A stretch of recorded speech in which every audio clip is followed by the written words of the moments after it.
Już 5 lat temu w naszym dziale promocji mieliśmy taki pomysł, żeby wyjść z konkursem chopinowskim poza Filharmonię. 5 lat temu nasz pomysł niestety nie mógł być zrealizowany przez COVID, który zamknął nas wszystkich w domach. Natomiast w tym roku możemy znowu wspólnie przeżywać emocje związane z konkursem chopinowskim, z muzyką Chopina. Różnorodne wydarzenia, które dzieją się w przestrzeni miejskiej, które możemy w tej chwili obserwować, są rzeczywiście niezwykłe i bardzo bogata jest ta oferta. Podczas konkursu chopinowskiego do kin w Polsce wchodzi superprodukcja Chopin w reżyserii Michała Kwiecińskiego. Instytut Chopina jest koproducentem tego filmu, a nasz wkład polegał głównie na tym, żeby na poziomie merytorycznym sprawdzić scenariusz, a przede wszystkim, żeby zapewnić odpowiednie wątki muzyczne w filmie. My się bardzo cieszymy, że ten film powstał i mamy nadzieję, że publiczność, która pójdzie do kin i może niektórzy na przykład po raz pierwszy zetkną się z osobą Fryderyka Chopina, zrobią później następny krok w kierunku może Filharmonii Narodowej albo naszego Muzeum Fryderyka Chopina na Tamce.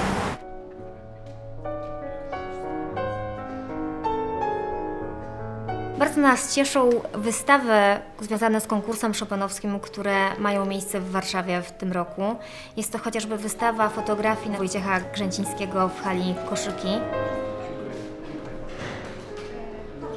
Zdjęcia są wybrane z 4 poprzednich edycji, czyli od 2005 roku.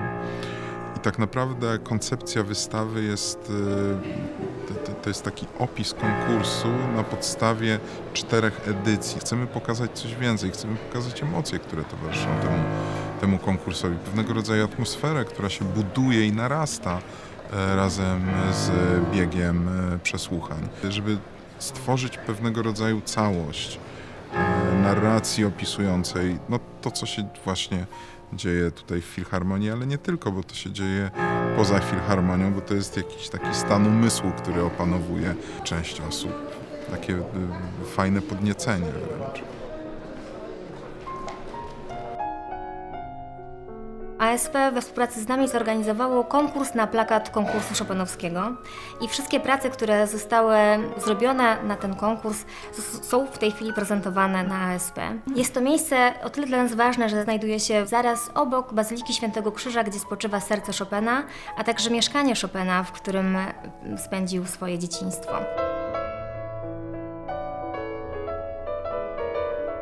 Biorąc udział w takich konkursach, naprawdę trzeba starać się przynajmniej wynaleźć to koło na nowo, żeby wnieść coś swojego, żeby to miało charakter uniwersalny, żeby to pasowało do majestatu tego akurat wydarzenia. Przecież wystarczy napisać, że konkurs chopinowski odbywa się tego i tego i to wystarczy w zasadzie. To jest już obowiązek komunikacyjny spełniony, a to, że wymyśliliśmy jako tutaj rasa ludzka, że będziemy obudowywać te informacje estetyką jakąś nadzwyczajną, że będziemy chcieli zaskakiwać ludzi, tak powstał plakat, prawda?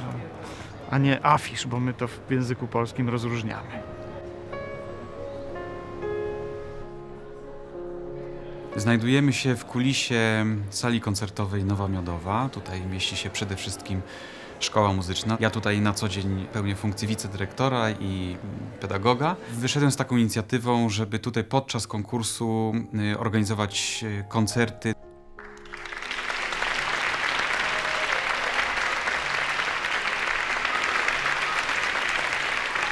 Zresztą ta inicjatywa nie jest do końca nowa, ponieważ ja pamiętam swój konkurs, czyli 2010 rok i wówczas tego typu koncerty odbywały się w siedzibie Sinfonii Varsovii przy Grochowskiej, więc de facto tutaj my stwarzamy taką dodatkową możliwość mieszkańcom Warszawy, aby na żywo mogli posłuchać tych pianistów, którzy biorą udział w konkursie. Już tu grałem kilka razy wcześniej, więc znam tę salę, znam akustykę. Natomiast muszę powiedzieć, że teraz jak przyjechałem ponownie, to bardzo przyjemnie mi się grać. Dźwięk się super pięknie rozchodzi po sali. Znakomita inicjatywa dla wszystkich, wydaje mi się.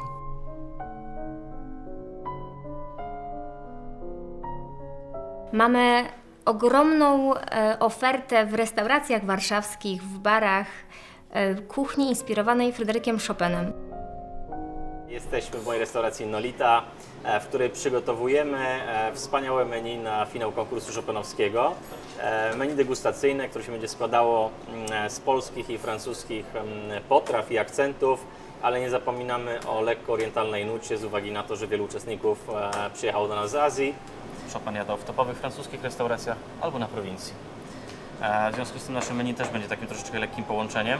Zrobimy 5-daniowe menu chopinowskie i znajdą się w nim na przykład ostrygi, kawior z ziemniakami z wędzoną śmietaną, sandacz, cielęcina rozzini z truflami foie gras i najbardziej klasyczny francuski deser to będzie soufflet z czekolady, którą podobno Chopin uwielbiał.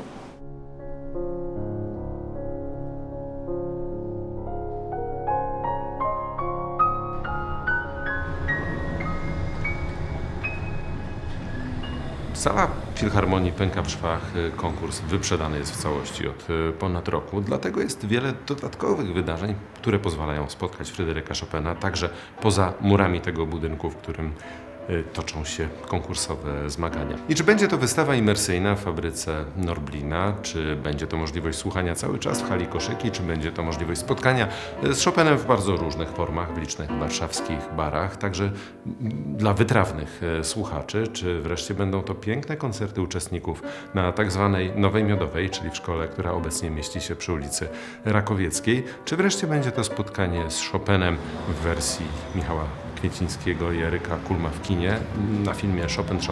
To wszystko toczy się wokół konkursu.